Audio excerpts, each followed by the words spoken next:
Hegel.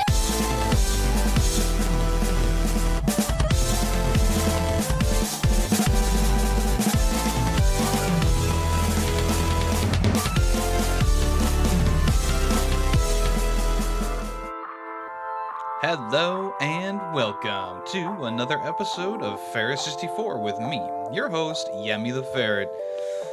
Ferret 64 is, of course, the podcast about video game news, occurrences, first impressions, reviews, and what's coming soon. And today, we got a jam-packed episode for you. And the first part of this episode is going to feature a special guest. Hopefully, I haven't heard from him today, but I'm guessing that they're going to do this.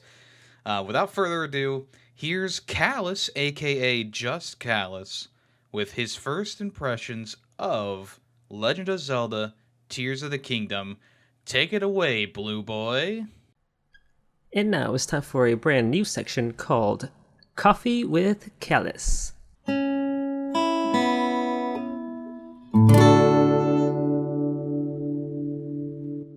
still workshopping the name, but it's basically the section where I talk about the game I've been playing. This time being The Legend of Zelda Tears of the Kingdom.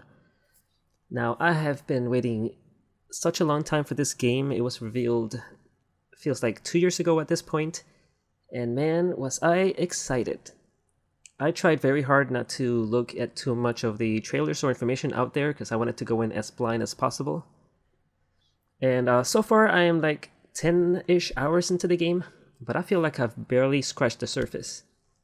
So I'm just gonna talk about like the opening hours of the game so far and my first impressions of it.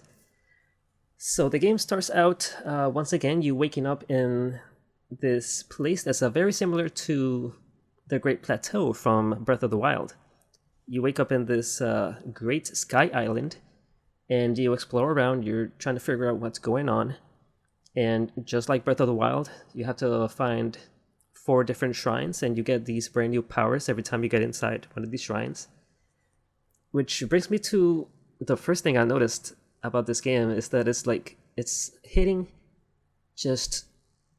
it's hitting all the same notes as Breath of the Wild did. It seems like it's like trying to recreate the experience to hit like all the same notes and go through all the same experiences as the players did in the first one, which was kind of a weird choice, in my opinion, for them to just kind of like retread the same old territory. But I mean, a couple hours in, once I started playing around with these new powers and I started like discovering these new things, that's when I was like, okay, yes, I am in. I am now fully invested in this game. I am totally hooked. I understand like the new mechanics, the what they want from this game, what they expect players to do with this game, and I am just so excited. So one of the new mechanics is fuse, which basically allows you to fuse your weapon to any other weapon or object that's out there in the world. So if you have like this stick and you see a boulder, you can fuse the stick with the boulder and it becomes like a hammer. And it's pretty strong against like breaking rocks and stuff, which is pretty useful. Or if you fuse like a sharp rock with a stick, it becomes an axe, which becomes very useful for chopping down trees. But you can also fuse things to your shield. So you can like reinforce your shield with boulders or whatever else you might find. You can even fuse your shield to other weapons, so there'll be like a weapon attached to your shield. Or you can fuse your weapons with other weapons. It's absolutely crazy. There seems to be like no limit to what they allow you to fuse, which is exciting. And with arrows also, you can actually... So like in Breath of the Wild, you had like different arrow types, like there's regular arrows and then fire arrows and ice arrows. But this time there's just arrows. But then you can fuse the arrows with whatever item you have. So if you have like a flower that has a fire property, you fuse those together and now you have fire flowers. If you fuse the arrows with like a flower bomb, there are flower bombs now in this game, yay. If you fuse that with a flower bomb, then it becomes a bomb arrow. So you do get to still have like all the same things you had in Breath of the Wild, but this time you actually get control over what you want your arrows to be. And since you can fuse it with any item in your inventory, there's like a whole world of new possibilities for arrows now. So like if you fuse your arrows with an eyeball, for example, that you found from defeating an enemy, that arrow now becomes a homing arrow. Or if you fuse the arrow with a bat wing, then it becomes an arrow that can fly way further than regular arrows.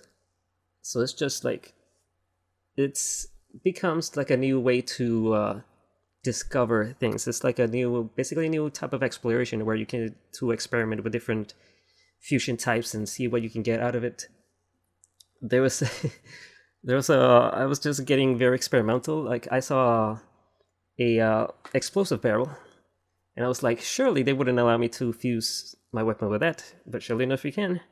So I fused my sword to a explosive barrel, and I was like, oh, this looks dangerous, so I saved. And then I went up to a tree and experimented. I tried hitting the tree with my brand new explosive barrel sword, and surely enough, I blew myself up. And also I tried to fuse so I found this soup ladle. Then I found a javelin like on the floor, a spear.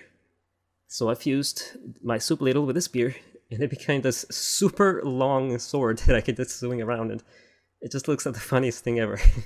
You can also fuse like 2 spears, and it becomes like a extremely long spear.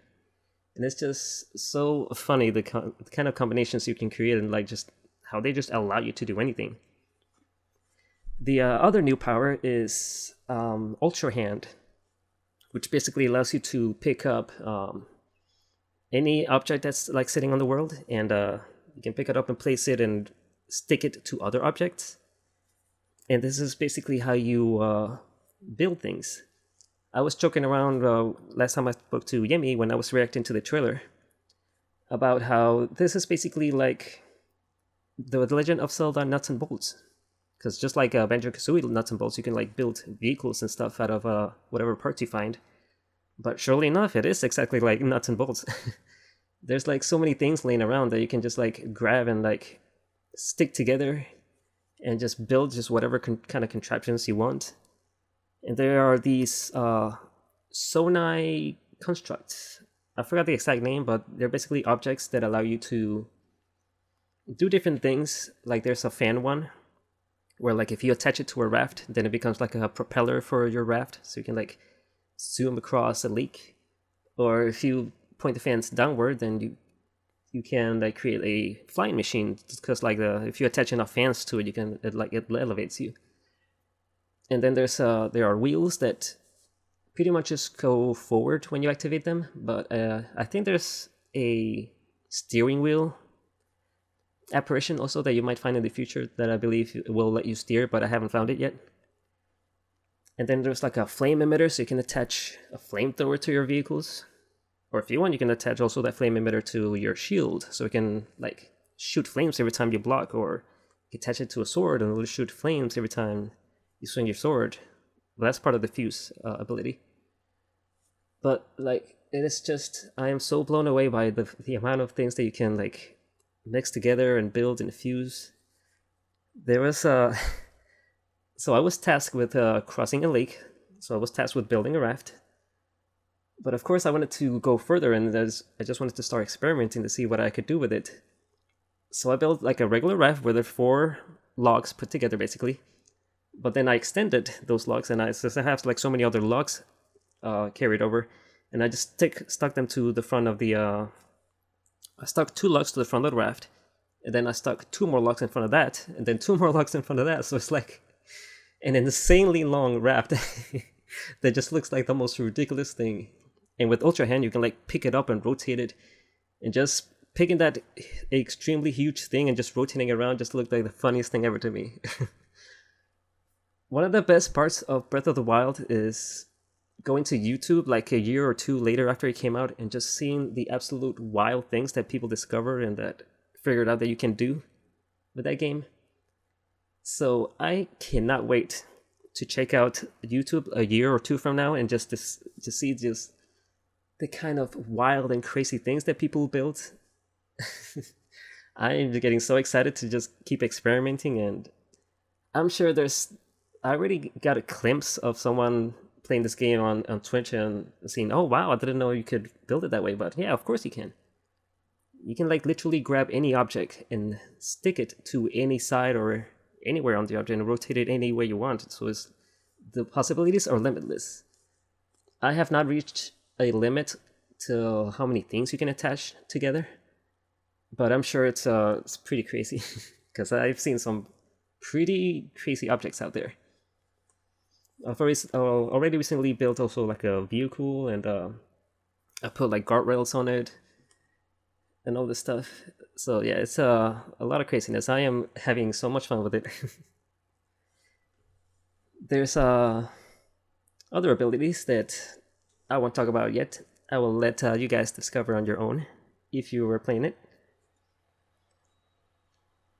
But yeah, so far I'm having so much fun with it. I'm very surprised that there are still shrines out there that you can just go in and like solve puzzles however way you want, and then you get, you know, like an item out of it that'll help you to gain more hearts or more stamina, which is exactly the same as Breath of the Wild. So I was very surprised by that. I don't know yet if there are dungeons out there. I think that's one of the rumors that were going around, that there are now dungeons back in the game. So I'm very excited for that, if that's true. All right. So now I suppose I should talk about more spoilery things after you escape from the Great Sky Island, which is like the Great Plateau with this game, and then you go to the surface. So if you want to avoid any spoilers of what happens after that, I guess skip this section, the rest of this section. But yeah, I went to the surface and then I started to explore, and I figured out that there's a whole separate map for the Sky Islands. Like, there are so many different Sky Islands, and so far I've only explored the one that you start the game on. But I look up at the sky and I see so many different things, and I'm like, wow, I wonder what that is over there. And I just cannot wait to start exploring those Sky Islands, which appears in a separate map. So when you pull up the map, you get to switch between tiers. So where you have like the surface world, and then the tier up is the Sky Island maps. But as I played the game, I discovered that there's also an underground, which absolutely blew me away, that there's a whole another map where you get to explore all of Hyrule, but underground. So it's like a whole third tier, which I guess that's where the name came from, the Tears of the Kingdom, which some people did predict there would be like different tiers where it'd be, you know, ground and then sky and then underground, which is absolutely mind-blowing to me. I did get to explore a little bit of the underground, and it is just like a whole nother world down there. This makes sense why the game took so long to make, because the surface world, so the normal Hyrule, has been transformed by the upheaval, whatever they're calling it, where there's like Hyrule Castle lifted up of the ground, and there's like all these floating islands too. And there's like certain areas that are like the Rito village is now like frozen over, and then the fishing village has been taken over by pirates. So all of the popular places that were in Breath of the Wild have now been transformed in one way or another. And so there's like a whole another world to explore, a whole lot of new things to find. And then underground, there's a whole another map, which I think is pretty much the same size as the surface world Hyrule. So where you get to explore, and there's like this ooze that's I think they call it the gloom. Yeah, the gloom. To where like if you touch it, you take damage that you cannot recover from until you get like back to the light and and regain those hearts that you lost. And it's like super dangerous down there, and there's like enemies that have been taken over by the gloom, and there's also new enemies down there. And it just looks crazy down there. I cannot wait to explore more of that, and I cannot wait to explore more of the Sky Islands. I am just very excited overall for this game. And I come to find out that there are so many shrines spread throughout, which, again, I found very surprising that the shrines are back. I have a suspicion that there are dungeons out there, which is going to be awesome. I've heard from like talking to some of the villagers that there are like ruins out there, so I think that's what those are. But if that's true, if there's like dungeons out there, and there's also like shrines are back, and there's also like all these different puzzles throughout that you find in Hyrule. This is a really expensive game. Like, I spent 200 hours on my first playthrough of Breath of the Wild.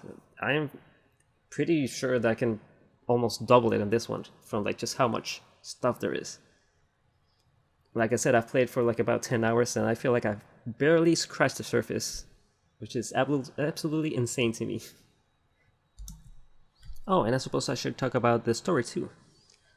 So, the story takes place several years after Breath of the Wild, and Zelda decides to explore underneath Hyrule Castle, which has this gloom like seeping out from it. So she went underneath to examine it because it's been making villagers sick. And that's where they discover this mummy type looking thing, which I am imagining that it's a Ganondorf in some form, like dehydrated Ganondorf. And he wakes up and like reanimates and lifts Hyrule Castle into the sky and makes Zelda fall into the chasm, but then she disappears and then turns into light, or something happened that I don't yet know what it is. But there's been hints at her possibly being like in a different time.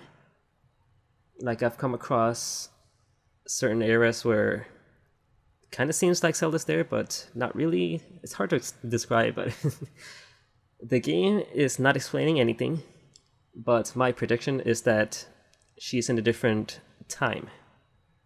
She's like in the same Hyrule, but just in a different time. So I don't know if it's like in the past or in the future. And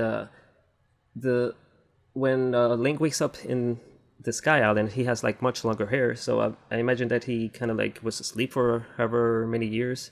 Because when I went back down to the surface, everyone's like, "Whoa, Link, you've been gone so long. You were back." And no one has specified how long I've been gone, but it seems like it was like probably a couple years. And Pura from the first game, where she was like a child in the first game, is now like a fully grown woman. And so that's the first hint as to like how much time has passed. Though they never really say what her exact age is, which is really weird. I would have loved to know like how much time exactly has passed between the first and the second game. But to me, it seemed like it would be like maybe 10 to 15 years, something around there. But I'm at a point where they want me to investigate this upheaval, why there's so many islands in the sky now, and just like in Breath of the Wild, there's like 4 points of interest. Basically, they want me to go to like the same areas at the first game, where the 4 divine beasts were. But this time, I guess I'm investigating the floating islands, I imagine. I don't know yet. I am very excited to find out. But yeah, I suppose I can just leave it at that. These have been my first impressions so far. I am hopelessly hooked on it. I didn't even want to stop to record this segment. I just wanted to keep playing. And I'm so excited to keep going. But so far, I am just very happy with the game. I'm very excited to keep exploring. If you didn't like the exploration from the first game, you're probably not going to like this one, because it just seems like it's more of the same, but different. So it's more exploration, but just expanded. And with this whole new underground area, I feel like it's just gonna, people's playtimes is gonna like skyrocket, I imagine. But yeah, very happy with it, very excited. And yeah, I'll leave it at that. Back to Yemmy. All right, thank you, Callus, for the first impressions of Tears of the Kingdom. I knew that I had to do something because I wasn't playing it, but I knew it was going to be huge. So I had to do something. And luckily, Callus is a huge Legend of Zelda fan. And yeah, sounds like he's enjoying his time with it so far. I'm glad that things are going well. I'm just, after playing Breath of the Wild, I just was like, I don't know, I just was not really interested in trying out Tears of the Kingdom, especially because it's $70, and it's a game that I'm probably not going to play all the way through, and I'll just wait for a sale if it does entice me. I'm trying to not given the FOMO as much anymore. I really got burned with Forspoken earlier this year, which, looking back, I mean, Forspoken is a pretty competent game at this point compared to what I've played in the past, I don't know, few weeks here. But that being said, let's go ahead and follow up with Callus's segment with my segment of what I've been playing this past week. All right, first up on the document today is Jedi Survivor again. I know, again. Sorry. This is my second time talking about it though, so it's not as bad as other games that we've talked about in the past. But Jedi Survivor came out a couple weeks ago. I finally got around to finishing it this past weekend, and I'm actually planning on going for the Platinum Trophy because I'm so close now. I only need 4 more trophies, and they're just 2 of them are combat related, and 2 of them are collectibles related. I may get frustrated with trying to find all the shards in the first, on the main planet of Koba. I was calling it Kopal or Topal last time. I don't know why. I apologize. I feel really stupid now. But Koba. So there's all these shards you got to collect to buy things from one of the stores. Luckily, there's more shards on the map than there are that I need right now to finish the collection. But it is one of those things where it's like, I'm going around the map again, trying to find everything again. And it's just kind of annoying. The backtracking's not too bad, don't get me wrong, but I will say that I've gone through every area on Koba, on pretty much every planet you can go to. I've pretty much 100% searched every nook and cranny. So going back through areas and seeing what I've missed is kind of annoying. Luckily, though, as you progress and you do like side stuff, you get these upgrades that allow you to find where the shards are, or the treasures they call them, or you can find where there's pretty much markers on the map for everything at this point, except for like the Jedi tears, which are like these little combat challenges that remind me of that wave defender mode from Lord of the Rings: Return of the King. Not exactly though; it's not as long. So you might want me to talk about the ending of the game, and there was a point in this game where I was like halfway or more through, and I was like, man, I'm just like not like fully committed to the story of this game. I'm not like fully loving what's happening, right? I felt like there's a point in the game, it's about 3/4 of the way through, where they hook you and the story actually progresses in a meaningful way, and boom bada bing, there you go. You're onto the final act of the game, and that's where they really hook you. But it takes a little bit too much time, in my opinion. Fallen Order, they hook you kind of like right away. I mean, I know it's a Star Wars property, so a lot of people are going to be hooked right away, like me, myself, and I. Obviously, I'm invested in Star Wars, and I'm invested in Cal Kestis' story, so I'm not like, it's not like the first part of this game or the first half of this game was boring per se. It just didn't have a moment that really hooked me or really, made me excited to keep playing, for hours on end, right? There's like that drill machine that you tackle around like the halfway point of the game, and it really just played itself, and I was like, that's not really that impressive. But Fallen Order had like, the AT-AT section where you pilot that and you destroy things with that, and I thought that was really good.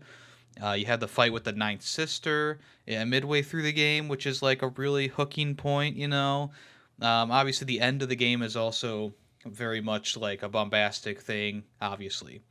So about 3/4 of the way through Jedi Survivor is really when I got hooked on the game. You do the boss fight with like the tentacle guy, and then after that, things really start picking up story-wise and becoming a lot more fun and a lot more interesting in the story department, all the way up until the end. I don't want to give anything away, obviously, because there's a lot of people who probably are still playing the game and don't want any spoilers.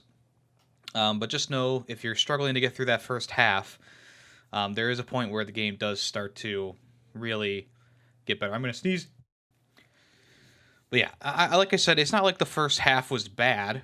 It just didn't hook me like the 3/4 of the way through did. which is unfortunate because even though I was relatively enjoying the game, I would play like an hour or two here, hour or two here. And once that three-fourths of the way came about, I played for like 6 hours straight. And then yesterday I was playing for probably about 6 or 7 hours straight and just really loving the experience with the story and the areas that you go to. What I will say is the technical issues abound in this game, and even though they put out a few updates here or there, it doesn't seem to be fixing some of the things that I have been complaining about. Mostly the frame rate drops and the screen tearing have become a bigger issue. But now that I've been exploring all the planets to their deepest, darkest cores, there are sections of the game like inside the inside like the bandits like hub that the frame rate drops so it's got to be like 10 or 15 frames per second, and it just makes fighting just not impossible because obviously I got through it all, but it just makes going through those areas, and if you have to retread those areas, it just makes you go, oh, I have to fight these enemies again with like 15 frames per second. And it's moments like that you go, oh, that's the reason why I can't really, I can't really say like, I think I honestly I think that if you're a big technical person and you're a big performance person, you're probably going to want to wait until the game is relatively fixed. I mean, even Fallen Order never really got fully fixed. Even the next gen upgrade didn't fix everything that was wrong with the game. I mean, it's in a playable state and it's working and it's still a great game.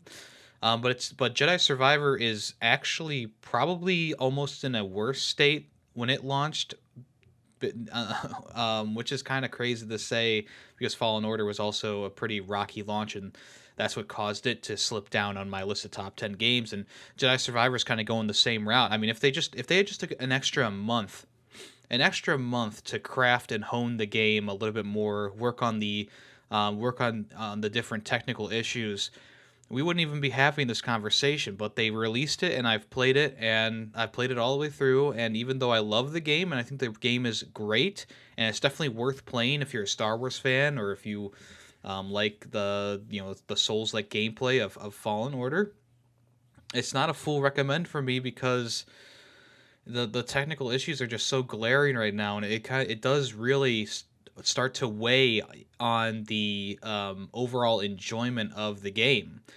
When you're going through an area and like the game just, the screen tears and it just causes your eyes to go a little funky, or the frame rate drops for so long that your eyes start to get tired of seeing the game in a lower frame rate, like 15 frames per second. Like it's not great. And even though there are a lot of areas that work fine and run fine, it's just when you get to those parts of the map where like you retread them a lot, it's just it becomes quite annoying, and that's unfortunate. So I'm kind of swaying between like a 4 and a 4.5 right now. The technical issues really drag the game down, in my opinion. Not fully, but enough to make me take off points for it. If they fix it in the future and I replay it, sure, maybe it'll probably go up. But the other thing about the game is that like first half of the game, maybe even the first quarter of the game or whatever, kind of being a slow moving affair. Just like building up the story, but not really going, like the story doesn't really go anywhere, for a while. And there's a lot of cool places that you go to, and Koba is a huge map. Like it's like a very detailed and huge map, a lot of stuff to do, a lot of places to find, and a lot of variation on the map itself. And the other planets are pretty good too. You go to Jeddah; it's actually a pretty big area. It's more of a one-note kind of world, but there is a lot to discover and a few things to do there. And there's a few other places that you go to that are kind of they're maybe a little bit more linear, because they're mostly just for like a story beat, or they're they're just kind of like, this is the place where you get this upgrade. So we designed a lot of stuff around this gimmick. The final planet you go to, I was really expecting a little bit more, personally. I don't want to give anything away, but it really is just like a quick run, about a 5-minute jog over to a boss fight, and then that's the end of the planet. And you can go back through and get some collectibles, but that's about it. And I was like, I was really hoping that there would be a little bit more fleshed out here. Maybe they do start building a base, and you get to interact with characters.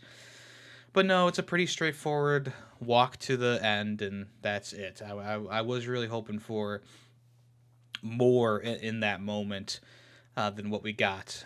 So that was a little bit disappointing. At the end of this bombastic and big section, this great boss fight at the end of the game, and it just kind of ended with a little bit of a thud because there was nothing to do on that final planet.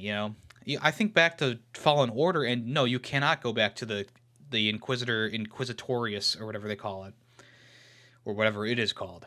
But it is a very memorable segment, and one that wouldn't make sense to go back through, obviously. But it's a pretty long ending level, and you go through it, and then you meet Darth Vader at the end of it all, and you fight him for a little bit, and that's like the big bombastic ending.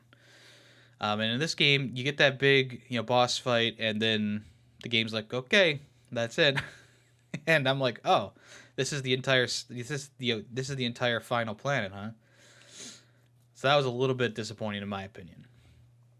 So that's why I'm leaning more towards a 4 right now. If they fix the glitches and they fix the frame rate and they fix the screen tearing issues, it'll probably go up to a 4.5. But as of right now, it's like a 4. I really enjoyed the game, and that's the problem. Like, I really enjoyed the game. I love the game, and I wish that I could be like, yeah, go pick this up right now. It's a perfect execution. The story is great. The blah blah blah blah blah. But I can't fully recommend it because of all the technical problems. Like the story stuff, you can get over that pretty quickly. And the game's it's interesting enough to not need a huge bombastic story all the way through, but it does help. It does help if you have some story beats that are bombastic throughout instead of just being mostly confined to the end of the game essentially. But yeah, I mean, I've been enjoying running around, finding stuff, going back through areas, opening new paths and shortcuts, and finding all the different things that you can find. And I really enjoy the game. I think it's about on the same level as Fallen Order in terms of difficulty and stuff like that. I didn't really find anything overly difficult. There were some enemy configurations and side bosses that were a little bit tough, but it wasn't anything that a couple of retries wouldn't get you through. Some of those Jedi tears can be a little bit more difficult, but I haven't run into anything that's really made me struggle that much. Honestly, even the hardest boss in the game that I've met so far, it only took me about 5 or so tries to get through it. And when I don't want to give it away, but when there was a even harder version of that boss fight, it actually only took me 2 tries. I was very surprised. Maybe it's because I had so much practice with the boss before, but I don't know. But yeah, so in terms of difficulty, it's on the same level as Fallen Order. In terms of story, it's a little bit lower in my opinion than Fallen Order. And in terms of overall exploration of the world, obviously Jedi Survivor's above Fallen Order. I feel like Fallen Order it had really weird map design in the game. Really awkward shortcuts, not good shortcuts. At least Jedi, even though Jedi Survivor has too many shortcuts, I feel like it really does help in the long run to have so many little shortcuts around the little platforming sections. So all in all, I think I'm gonna rest on a 4 out of 5 for right now, and we'll see if the game improves on a second playthrough after they've fixed up the game a little bit. I have faith that Respawn will be able to bring this back to the good side of the technical issues, But right now, I'm judging it on my playtime and what I did with it, and I'm gonna have to give it a 4. I'm gonna land on a 4.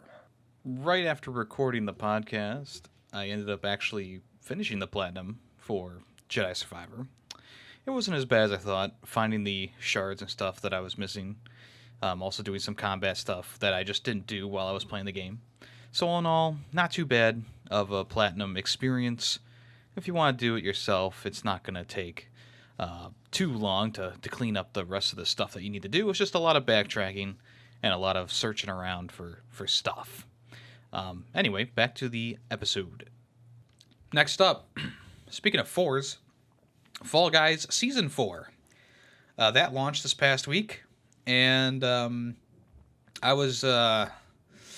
played a little bit of it. I played a couple hours in general, and I'm just kind of like maybe I've fallen out of love with Fall Guys, but it just was not clicking with me. I like the new pixel design of the creator created courses. The pixel stuff is pretty cool looking. I do like that. But in general, the creative courses that they have made right now, they have 20, and they're planning on releasing about 20 or 30 more eventually throughout the season, and then also adding in player created content after that. Right now, they've just kind of been like, okay, they're fine. I'm just not having like a super fun time with it, and then pile on top of that the disconnecting problem that I had throughout my entire stream yesterday. Out of 4 games, we disconnected 3 times, and on the 4th game, I won. So there's that. But 3 times in a row, I either disconnected or the game crashed, and that's not good. That is not good. And yeah, maybe it's because I'm playing the Steam version, or maybe it's just the creative playlist in general. I don't know, but the bottom line is that I cannot recommend downloading Fall Guys again or getting back into Fall Guys right now, because it's just, this season has just kind of been lackluster. I can barely find 40 people to play in a solo match, and it disconnects all the time, and it crashed once, and I'm not a big fan of that. Especially because it takes a while to start the game back up or find a new game, And then on top of that, the new Fame passes, there's going to be 3 of them throughout Season 4, and they all cost about 650 fall bucks each. So it's not one price for all 3. You have to buy each of them individually, which is pretty bad. That's pretty scummy. I ended up buying the first one with the 15 free tiers because I had enough fall bucks, and I was like, I might as well just spend as many fall bucks as I can right now, because I'm probably not going to be coming back to this game anytime soon. And so I did that, and that's when I realized, like, oh, this isn't a pass for like the entire season. It's just this first Fame pass, and there's like 3 or 4 more. So they're expecting you to pay like 2,100 fall bucks for 3 of these Fame passes, which only have about 48 tiers or 46 tiers of actual items you can use, and then the rest of like the 120 tiers or 150 tiers are just shards with a few costumes mixed in, which is where the 48 comes from. And that's also kind of scummy. I hated how they did, like, they had like 100, like, okay, last season they had 100 tiers of costumes and fall bucks and whatever, and that was all worth it. And then the rest of it, the rest of the 100 or so tiers was all shards with a few costumes mixed in, about 4 or 5 costumes or pieces, 4 or 5 pieces, or 6. It's all round numbers. And I thought, like, yeah, it's kind of dumb that they have so many shard tiers. But I get it, you've done 100, whatever. But in this one, it's 40 tiers until you get to the shards, and then there's like 50 or so tiers of shards plus a few costumes stuck in there, and that's just not going to fly with me. The shards are pretty worthless, in my opinion. The stuff you get through them, like, sure, yeah, there's a gold chicken outfit, woo, but it takes so long to level up the shard stuff, especially after they took away, like, the actual crown currency. Shards are just like really, really ridiculous. They could give you coins and shards, and I'd be okay, but just shards, yeah, okay, whatever. So yeah, I'm disappointed with Fall Guys Season 4 so far. I know there's probably a lot of people who really enjoyed it, and yes, I think that the creative mode is a good addition. It's a little awkward to control and create your own courses. I had a pretty annoying problem where I was making my course, and it kept telling me that things were overlapping and things weren't matching up, and I'm like, yes, it is. Look, I can see here. and it just would not let me do what I wanted to do. And I was like, you know what? Fuck this. I tried using the controller to do stuff. It didn't feel right. I tried using the mouse and keyboard. It didn't feel right. I don't know if it's just a me thing, but I was very very much disappointed with how the creative mode felt, trying to build your own courses, and I just kind of gave up halfway through making a course because it was just so unintuitive, and it just was really annoying. Um, so yeah, I this is the first Fall Guys season that I can truly say I'm not enjoying. Season 3, at least, like, there was like some fun at the beginning of that because it was coming off the high of season 2, which was really good. And season 3 was like, okay, yeah, we've got diving in here. Season 4 adds no new mechanics and barely, like, it adds like a new obstacle, and that's pretty much it in the creative mode. Season 4 didn't really add anything new to the game per se, out of the besides from the creative mode, which I guess you could say is like, oh, well, duh, because creative mode is so big. It's like, yeah, okay, I get it. But I was really kind of expecting maybe a little bit more, maybe a little bit more done. I think they gave the game a graphical update. I think that the colors pop a little bit better on some of the levels, and I think the game looks a little bit better. The UI was changed up a little bit. I think that looks a little bit better. The way that you get into games is a little bit different now. I think that works a little bit better, you know? But unfortunately, like I said, if you uninstalled the game or whatever, if you haven't played in a while and you're waiting to update it with the 4 GB update, I would say right now it's personally it's not worth it. They're charging too much for the Fame Pass. They didn't add any new mechanics into the game. The creative mode is cool and the aesthetics are nice, but the overall presentation and how it all works is not that great. And the game is crashing and disconnecting a lot, which is a big deterrent for me because you could be having the best Fall Guys game of your life, and if you get disconnected, oh, if the server disconnects, oop, so game crashes, oops. And I proved it. I mean, when I got to the last round, I won on the one time that I made it, so I could have definitely won on all the other ones. It's even more annoying when you're streaming and you have to wait for the game to restart and boot back up, you know? It's just one of those things that, like, I got genuinely annoyed and genuinely disappointed with the game. And I've cooled down about it, of course. Yesterday I was yelling about it because it was really royally pissing me off. They took extra time to make this season, but they flat out dropped the ball here. With the technical issues and with the game itself, it's just not up to what Fall Guys used to be. When Fall Guys was at its height during season 1 and 2 of the reboot. Hell yeah, I was in. I was buying stuff. I've probably spent more than $100 on Fall Guys just buying Fall Bucks to get cool costumes. And I do not feel the need to do that anymore because right now I'm just kind of like done with the game. And maybe I'll get back on it eventually, but more than likely I will not. And there you go. Next up, Panorama. You might be asking yourself, what the hell is he talking about? Panorama? What kind of game is this? I've never heard of this game. Yeah, you probably never heard of it because I think it's a Steam and Switch exclusive at this point. But Panorama is kind of like Dorf Romantic. I think it's made by the same developers actually.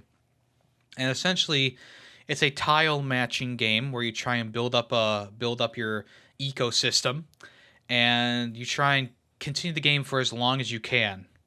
So Dorf Romantic, you kind of get to a point where, it's kind of impossible to move on, right?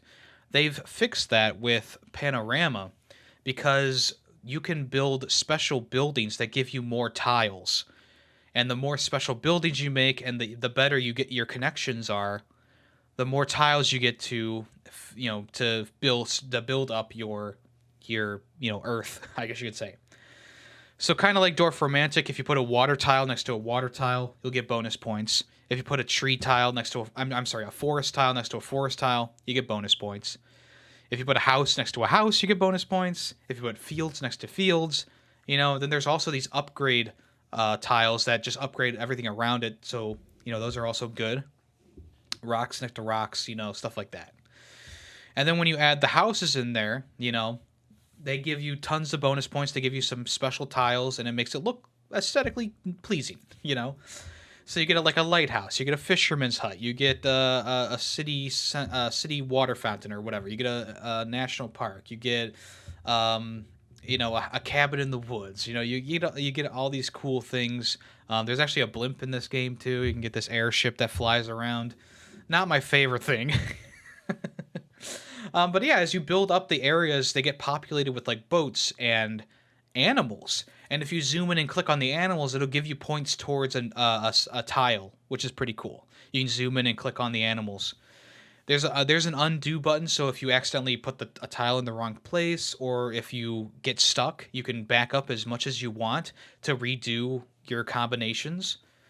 It's actually a really, really chill and fun game. I've been playing it while watching some long form YouTube videos, and even though I'm more paying attention to the YouTube videos and what they're saying, I'm still very invested in Panorama and what's going on the screen. As of right now, there's no like achievements or anything like that connected to the game, but I think it says a lot more that I'm still invested in playing it and getting through it. I mean, it's not. Oh, excuse me. It's not like there's like a huge story mode and an ending to the game. It's just one of those chill games where you connect stuff, and it's got a very nice graphical style to it, and it's just a very chill game. Has some chill music going on, and it just makes you relax. You know, at the end of the day, do a round or two, try and get more done on one that I was working on yesterday. And if I reach the end, I go, okay, that was pretty cool. Let's start over again. And I really enjoy Panorama so far. It's available on Steam, and I think it's available on Switch. And like I said, if you like Romantic, which is a game that I talked about last year, you'll really like this. It's a game that's built upon the foundations of Romantic, and I really enjoy it. So if you want to check that out, Panorama, very much worth your time, or very much worth trying out. Especially if you like more chill vibe kind of games that you can kind of play while maybe focused more so on something else like a YouTube video, or maybe while videos editing or something like that, you know. On the streaming side of things, we finished Kiwi. We played that with Callus. Speaking of Callus, we played Kiwi with Callus. It took us 2 streams to get through. It's a pretty fun puzzle game, but it's very glitchy. Today's episode is sponsored by glitches. A lot of times, like when you're playing co-op, things won't load correctly for the person you're playing with, or things will glitch out for you while you're playing, which is unfortunate because this game is a co-op centered game. So if the co-op's not working correctly, that can really deter your experience and your overall enjoyment, having to redo a level several times because something bugs out midway through your run, or something bugs out immediately as you start the game up. I was expecting maybe a little bit, like at least another like bunch of levels at the end of the game, because the game goes through summer, fall, winter, and then just ends. And I'm like, where's spring? Like, does Australia not have spring? You know? But yeah, there's about 30, 60, 90 levels, which isn't bad. You know, that's a pretty good amount of. Actually, no, it's not 90, because I think there was like rows of 4, so 4 times 3, or maybe 4 times 4. So I think there was 16. Okay, so 16 times 3 is 36. There was 36 levels, I think. I was expecting another batch of levels. That's all I'm trying to say. But in general, the game is a fun little puzzle game where you run around as a Kiwi, collecting mail, sorting mail, shipping packages, stuff like that. And of course, things happen during the month, like mayflies come out and they mess up your setup. Strong winds come around during fall. Winter, everything freezes over. During the Halloween time, there was like a Halloween theme, and you had to put together like ghostly things. So it was pretty fun.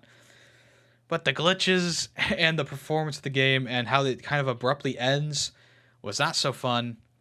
Which is why, in the end, I'd give Kiwi a 3 out of 5. If you want to play co-op with a partner, do it locally instead of online. That's probably going to be a safer bet. And finally, Call of Duty World at War Final Fronts. We played World at War last year, and I decided, you know what? I want to play this Final Fronts game because I never got through it all the way. And in general, it's not a bad game, but it's also not like good. It's like the worst PS2 Call of Duty game comparatively to like Final Fronts, Big Red 1, and Call of Duty 3, which says a lot, but it also doesn't say a lot because it's still competent and it still works, and I think it's fine, I think that in general it's just a baseline fine. Obviously, it's not as good as World at War or most other Call of Duty games. But I think that if you're looking for like a PS2 like nostalgic kind of World War II shooter, I mean you're not gonna have a bad time with Final Fronts. It's gonna get a little bit repetitive. It's a little bit janky here and there with like the AI in the game and like how their death animations work sometimes. And like I said, the level design is just kind of like mundane at times.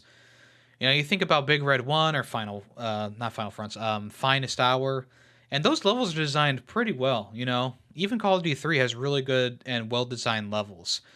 Final Fronts is just kind of like, it's the same thing in every single level, pretty much, except for the tank level and some of the British levels. But other than that, I just felt like the game was a very like one-note kind of game with its level design. And it also has like the same graphical style as like Big Red 1 or Call of Duty 3, which I found kind of charming because I actually think that graphical style it's very nostalgic for me because I played Big Red 1 a lot back in the day when I was a kid, and also Call of Duty 3. So it's pretty nostalgic for me, But other than that, I can't recommend this game. Like if you're looking to play through the entire Call of Duty series, like, yeah, you're gonna have to play this one, but would I recommend this one if you're a Call of Duty fan and you want to, play the best Call of Duty games? No, I mean I would definitely play Big Red 1 over this one, and I would probably recommend Call of Duty 3, the Xbox 360 version, over Final Fronts. It might be a little bit better than Finest Hour just because there isn't like a difficulty spike in there, but I think that Finest Hour has better level design, and you go through much better levels in general in Final Hour. Plus, like there's 3 campaigns. There's the Soviet campaign, there's the British campaign, and then there's the American campaign. In Final Fronts, you just have America in the Pacific, the Pacific Front, and then you have America in the Battle of the Bulge, and then you have the British in the Battle of the Bulge. And then you do one final level with each faction, or 2 levels, final 2 levels with each faction. So there's not as much variety in like the weapons that you're using. The biggest switch up you'll get is the Enfield and the Sten, and that's pretty much it. The bar shows up in 1 level. The M1A1 carbine shows up in 1 level. But the rest of the levels you're going to be using either the M1 Garand or the Thompson with the trench gun thrown in there a couple times, which is kind of like, okay, whatever. So yeah, it's in general, it's fine. It's not bad, but it's also not really that good. And if I had to rate it, I'd probably give it like a 2 out of 5. It's like below average, but it's still like it works. It's fine. Like it's fine. I'm rating it low, but it's still like a playable Call of Duty game. But in terms of Call of Duty games, it's pretty low on that list of Call of Duty games. Like if I was making a tier list, this game would probably end up in like the D tier, I don't even know what would end up in F. Probably Black Ops 4 or 3. Although maybe Black Ops 3 probably, or 4, I'd probably play those over Final Fronts. So maybe they'd all be on D tier. and depending how on my mood, I might switch out. I don't know. But yeah, that's Call of Duty Final Fronts. Check it out at your own discretion. It's only available on PS2. I think like if Activision got their head out of their asses for a second, they should re-release all the older Call of Duty games on modern platforms as like a bundle, as a collection. Call like they had the War Chest, which was Call of Duty 1, United Offensive, and Call of Duty 2 at one point. Make like the War Chest 2.0, and have like Call of Duty 1 with the expansion pack, Call of Duty 2, both versions, the Big Red 1 and the original Call of Duty 2, have Call of Duty 3 in there, have Finest Hour, have World at War Final Fronts, and put a bow on it and put World at War in there. I think that would sell a lot, and I would love playing that on modern platforms. But we'll probably never get that, so why even dream? All right, let's move on to what's in the news. First up in the news, Mortal Kombat is trending, folks. That's right. There was a teaser put out by Ed Boon and on the Mortal Kombat YouTube channel showing a clock counting down the seconds. And then nothing happens. Okay, it kind of stops on the number 1. But that's the thing. A lot of people were like, "Oh, it's the next Mortal Kombat 12," and a lot of noise was going around about Mortal Kombat 12, and everyone was predicting what was going to happen in the story. The end of Mortal Kombat 11 leaves the series open, like wide open, right? Even though I didn't really enjoy like the most of the story in Mortal Kombat X, Mortal Kombat 11 had a really nice story to it, really convoluted but very cool story to it, right? Mortal Kombat 12, they really have a blank slate. And a lot of people were predicting, and me personally, I was predicting, that they were going to do a bit of a reboot for Mortal Kombat 12 and reboot the series, get all the characters back the way that they were, and we'll have like a Mortal Kombat 9 scenario where it kind of reboots the entire thing, and we get like this grandiose origin story again for the universe. Ed Boon later comes out and says, "Wow, I can't believe why are people just saying Mortal Kombat 12?" With a little bit of a laughing emoji. Why is Mortal Kombat 12? Why are people saying it's Mortal Kombat 12? Which then got people onto the Injustice 3 hype train. People were saying Injustice 3, it's Injustice 3. Oh my god, it's Injustice 3. And I was like, that'd be kind of cool. They could fix the gear system and not put in loot boxes. That'd be great. Because in general, Injustice 2 is like a bad game in my opinion. The loot boxes stacked on top of the story not being that great, and like the gear system was really annoying. The one reason I don't have the platinum trophy for Injustice 2 is because of the Catwoman trophy, where you have to use a specific move that you find out of a loot box. And I must have opened thousands of loot boxes back in the day to try and get this thing, and it just would not show up for me. So it was one of those things that like really kind of broke me in terms of like trophy hunting back in the day. But I don't think it's going to be Injustice 3, and actually a lot of people are now believing that it's going to be Mortal Kombat 1. They're going to rebrand and reboot the series, kind of like they did with Mortal Kombat 9, just calling it Mortal Kombat. And if they do that, then we're talking about a whole new timeline once again, which is kind of what I was expecting for Mortal Kombat 12 anyways. But maybe this time they'll call it Mortal Kombat 1 and the next game will be Mortal Kombat 2, which will be very confusing because there's already a Mortal Kombat 1 and a Mortal Kombat 2, just like there is already a Mortal Kombat, but Mortal Kombat 9 is Mortal Kombat, and then there's a Mortal Kombat 10 that comes after Mortal Kombat 9, but Mortal Kombat 9 is just called Mortal Kombat. It's a very convoluted timeline of games, okay? But the main thesis going around, the main hypothesis is that it's not Mortal Kombat 12, and it's not going to be Injustice 3. It's going to be a full reboot of the game series and timeline, and they're going to go all the way back to Mortal Kombat 1, which I think is very plausible, especially because with this clock, there's like these little sparks that kind of look like a galaxy, and at the end of Mortal Kombat 11, I don't want to give anything away, I guess, spoilers for a 5-year-old game or whatever. Maybe they were a 3-year-old game. But at the end of that, they kind of like, they showed Kung Lao and them in like the center of the universe, and they get to recreate the universe how they see fit.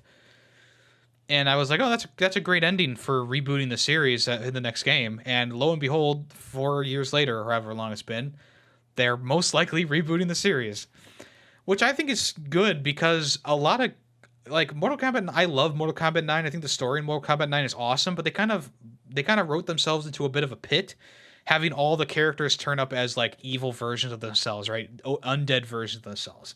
So in Mortal Kombat X, they kind of had to deal with that and be like, okay, how do we put this into the game with these new characters and blah blah blah blah blah. So they tried their best. It didn't really work out in Mortal Kombat X, but then Mortal Kombat 11 comes around, and it's just stupid enough to work, right? And so here we are. In Mortal Kombat, what's going to happen? Is it going to be 12? Is it going to be Injustice 3? Is it going to be in Mortal Kombat 1? Most likely it's going to be a total reboot called Mortal Kombat 1. And there should be some announcement this summer. People are speculating that it'll be a part of a PS showcase or maybe during the Summer Games Fest. But as of right now, we don't really know. I'm interested. I'm a big fan of Mortal Kombat. It's my favorite fighting game, next to Street Fighter and Tekken. I think it's better than both those games, but I'm still excited about Street Fighter 6. So there you go. But anyway, we'll see what happens. We'll see what happens. Speaking of Summer Games Fest, there is a plethora of partners partnering up. What a great way to segue that, Yummy.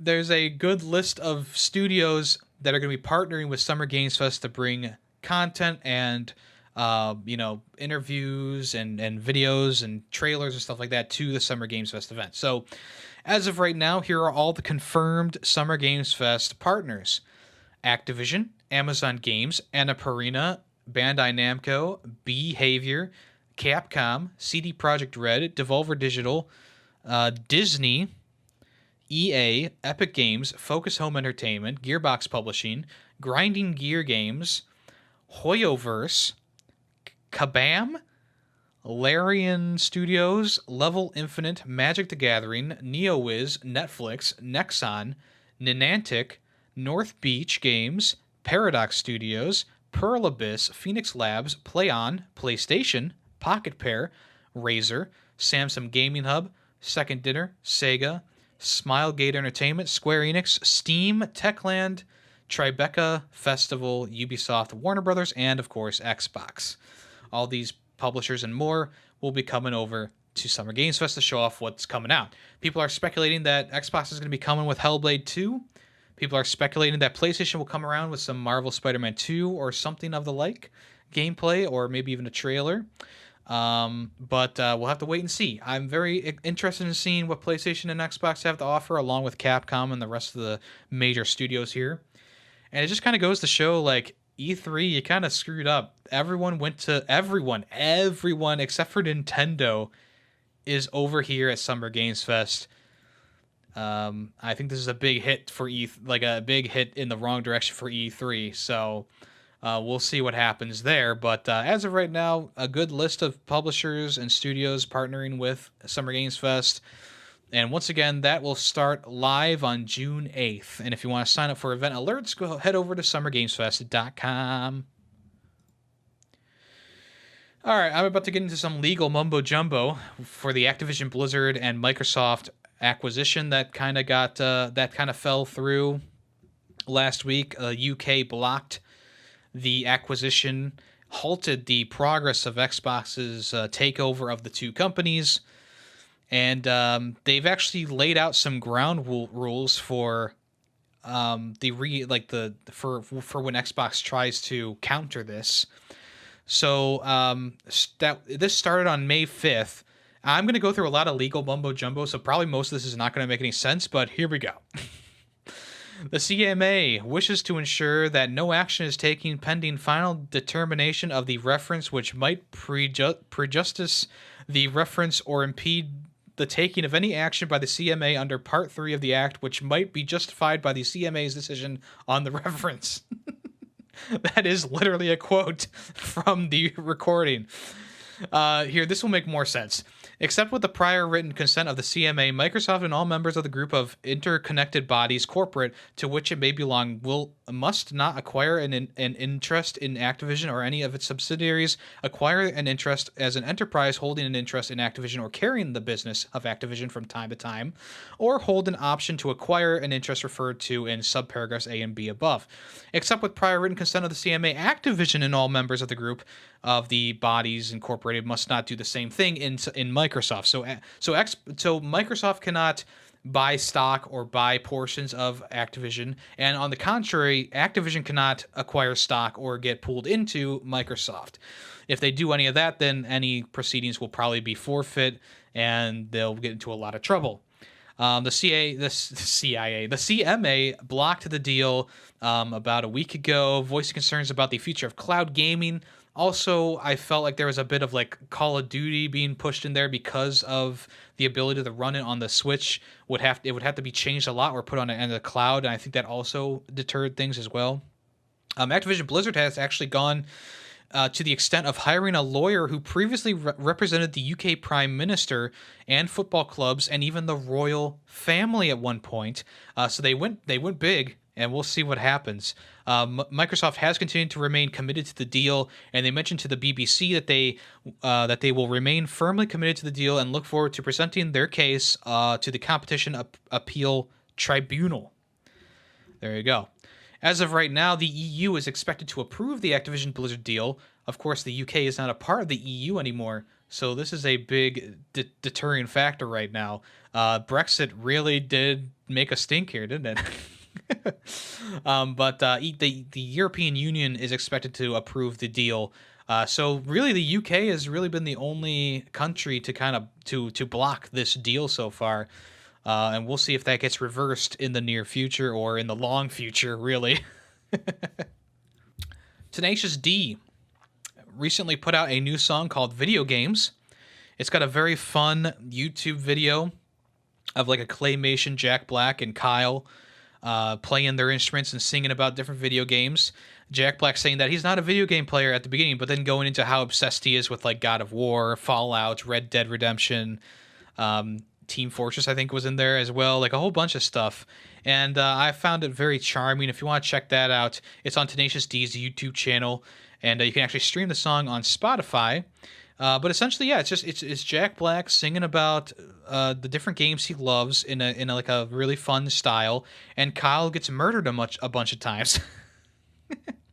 But yeah, Jack Black appears as in Fallout, in God of War, Green Hill Zone from Sonic, not Left 4 Dead, The Walking Dead. No, I don't even know. He appears as Lara Croft and Team Fortress and Mega Man and Minecraft, and he's Link in one snapshot. So yeah, a pretty fun song. It's pretty short. It's a minute 35, so it's not like the longest song ever. But yeah, I think that's a very fun game, and it kind of shows how he's like, I don't really play any video games no more, and then he's like, except for a little bit of God of War and a little bit of Fallout, and then he goes into how much he loves Red Dead, and then that kind of takes it away there. So very fun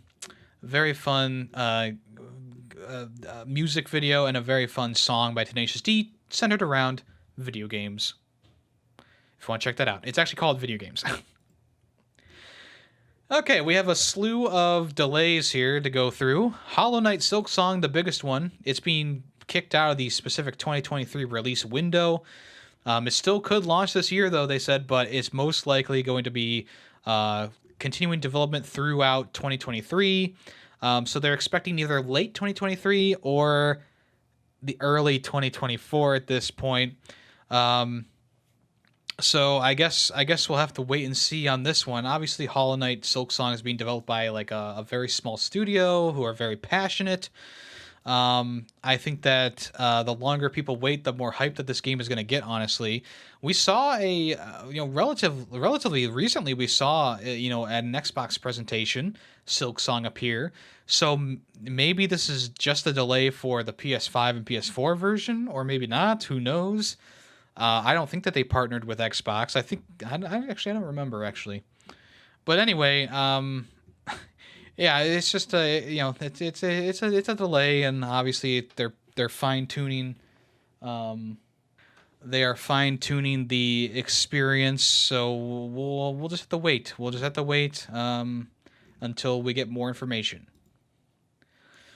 Also, Amnesia the Bunker was delayed once again. The last time it was delayed was because they wanted to get out of the Breath of the Wild, Jedi Survivor, whatever else was releasing that in those 2 weeks. just to kind of get the game out of that area and have more room to walk. But now the game has been delayed from the 23rd of May all the way to the 6th of June, so it's a couple weeks more down the road. In a post by the developer, they said unforeseen certification issues have added to the delay. The extra time will also allow the team to rectify that problem, along with some other, probably some last minute, patching and stuff like that to do. They want to thank you for the understanding and patience, and they promise the best possible gaming experience upon release. I'm actually very excited for this game. I wasn't really that into Rebirth. I wasn't really into any of the DLCs for Amnesia, but this Amnesia the Bunker really does look exceptionally spooky and pretty scary, which is how the original Amnesia kind of makes you feel. And this one has like that claustrophobic feel to it. You're going through these not trenches, but this bunker, and you're just kind of trapped underground, keeping the lights going while you search for stuff. And they actually showed off a pretty lengthy gameplay loop on PlayStation's YouTube channel this past week that I would recommend checking out. It does look pretty intense, and I'm very excited to eventually get my hands on it, but we'll have to wait a little bit longer. June 6th is the new day for Amnesia the Bunker. Goodbye Volcano High is saying goodbye to its release date and saying hello to the 29th of August. The game was already delayed about a month ago. It was delayed and until I think June, and now it's being delayed until August 29th. In an article, they said we're a studio that prides itself on avoiding crunch. Meeting our original launch date would require our team to work nights, weekends, and early mornings to ship and risk burning people out, which is good. It's good that they are taking the time to develop this game. A lot of people are kind of leery about like the creature designs in this game and stuff like that. I think they look fine. I think it's going to be an interesting game. It's like a choice-driven rhythm kind of game, I think, which is really interesting. I like the art style. I think the art style looks great. But I do agree, like when the characters are looking front-facing, it does kind of look a little bit weird in the trailers.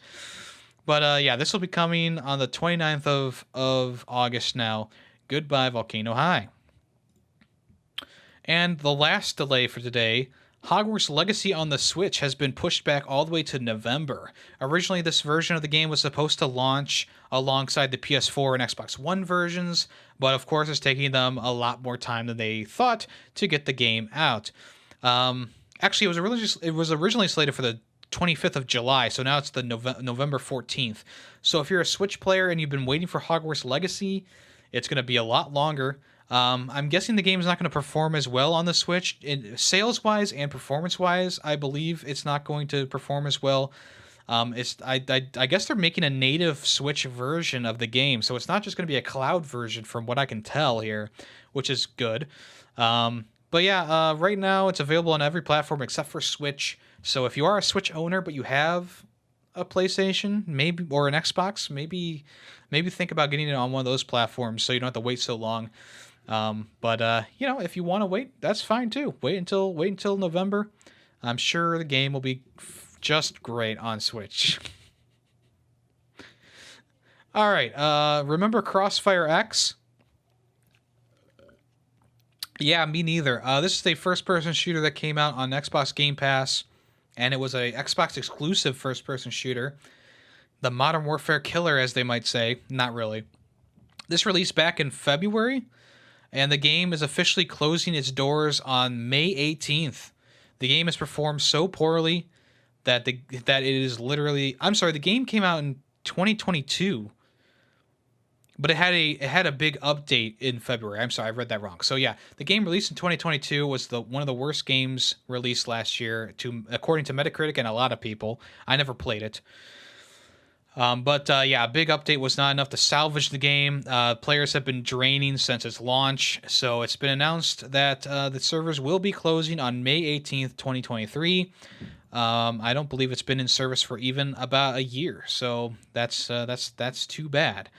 The servers are required even if you want to experience the single-player campaign mode in the game, so that is also not going to be playable either. They're taking the game completely down. It will be completely delisted. I don't believe there ever was a physical release of this game either, so this is officially going to be one of the most hard to find, hard to get Xbox games ever. It's an Xbox exclusive. It's only on Game Pass, only digital.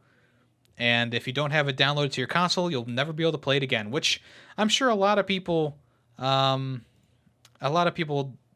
you know, don't care, but there's some people who do. And to those people, you're losing Crossfire X. Speaking of losing things, Nintendo's official podcast has aired its last episode for now. They said that they might return with some special episodes in the future, maybe for big game releases or something like that. But the Nintendo Power podcast is officially ending with episode number 57, which was about The Legend of Zelda Tears of the Kingdom. And that will be it. In a statement, they said the podcast has been a real passion project for myself and the people who have generously made time to help produce the show or appear on it, and will all still be here in our regular roles at Nintendo of America, popping by each other's desks to talk about games like we always do. I can't thank you all enough for listening, whether this is your first time or you've been with us from the start.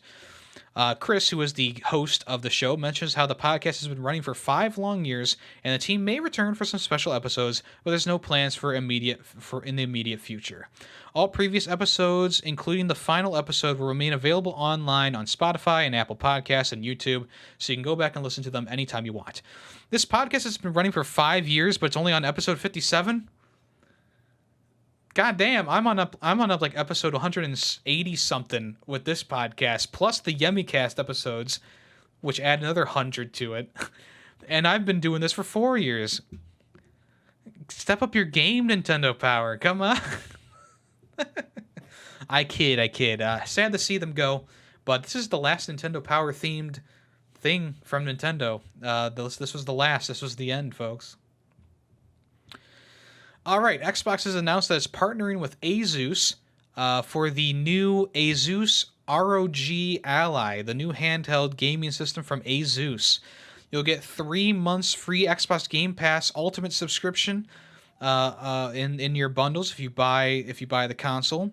There's 2 different versions of it: the AMD Ryzen Z1 up to 2.8 teraflops, 512 gigabyte P-Clee Gen 4 SSD. For $599, which will be available at Best Buy in Q3 of 2023.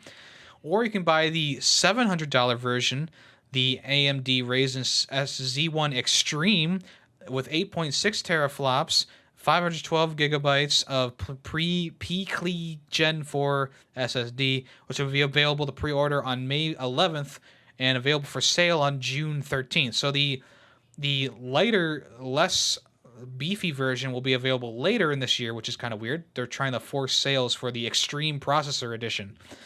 So apparently Xbox is sponsoring this by giving them 3 months of Xbox Game Pass Ultimate. So maybe there'll be a way to like play Xbox Game Pass on the Asus ROG Ally. Maybe it's an Xbox themed handheld that they've made. Pretty interesting. If you want to check out any information on that, you can head over to Best Buy and check out the pre-order information there. All right, let's go ahead and move on to the final part of the show, which is what's coming soon.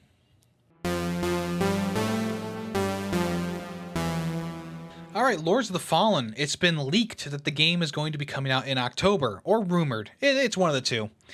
Prominent leaker Agumorenti Lumina says that Lords of the Fallen is slated for October 13th, which would be pretty cool. The Lords of the Fallen is looking really good, much better than its predecessor, the Lords of the Fallen.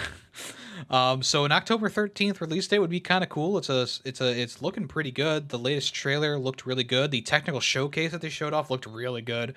So this is one of those games that I'm very excited for in the Souls-like community here.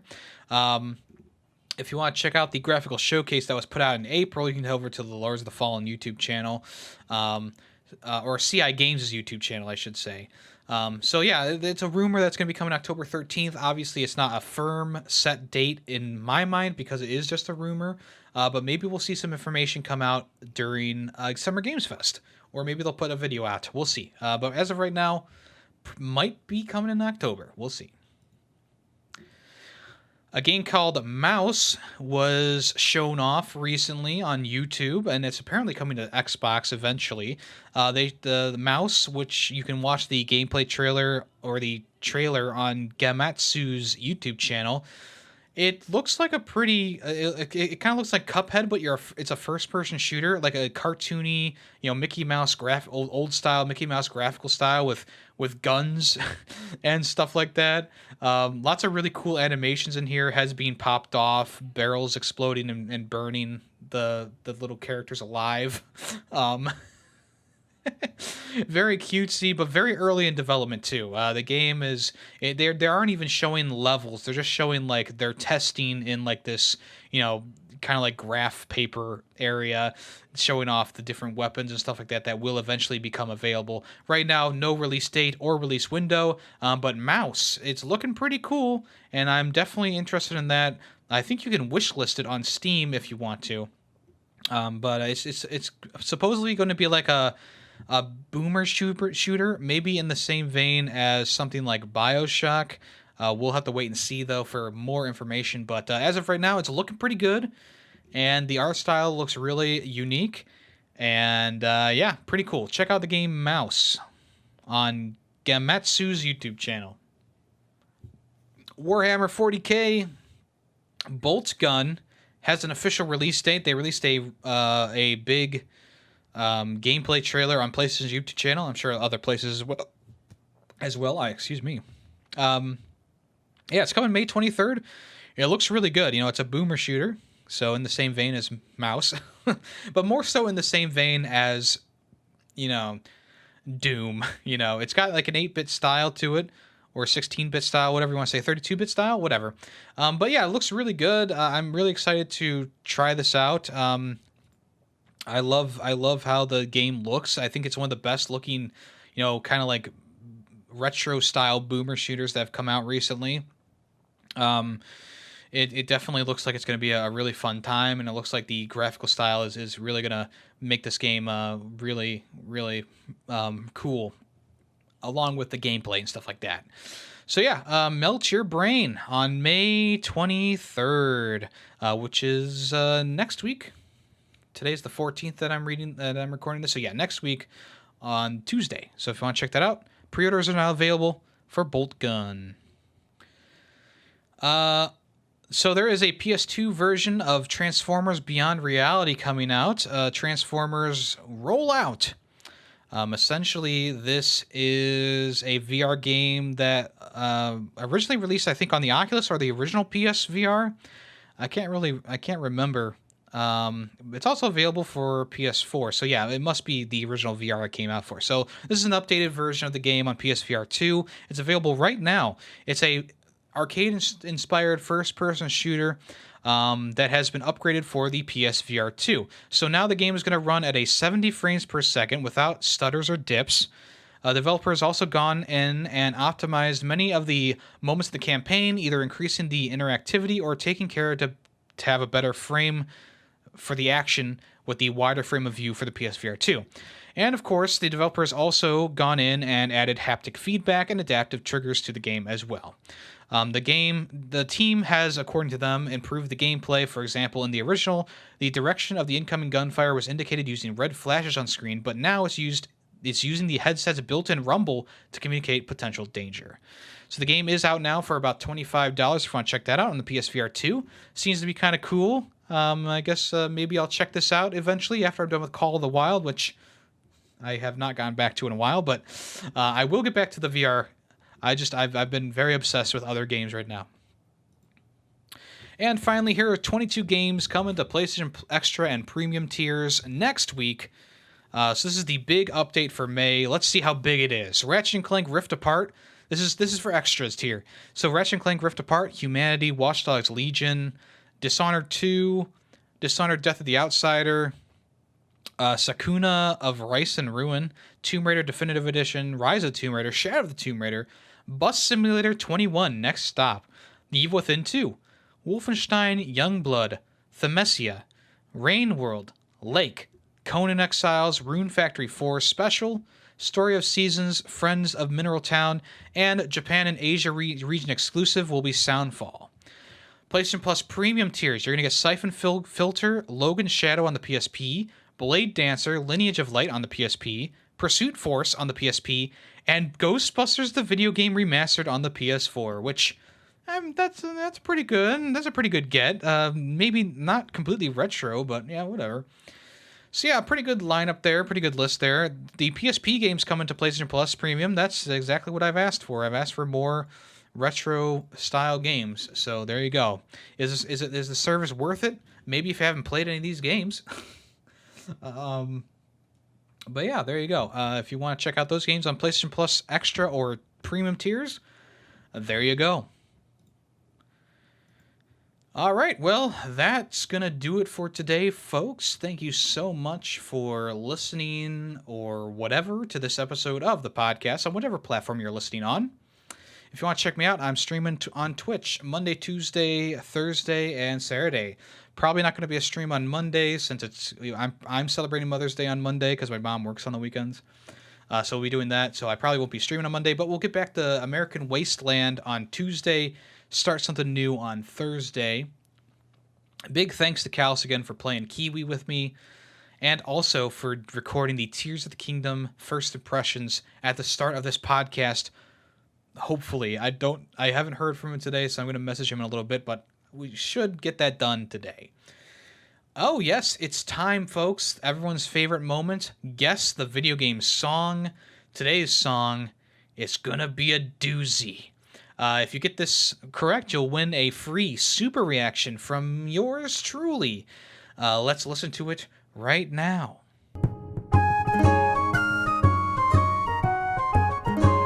All right, first person to let me know in the Discord what song that is gets a free super reaction.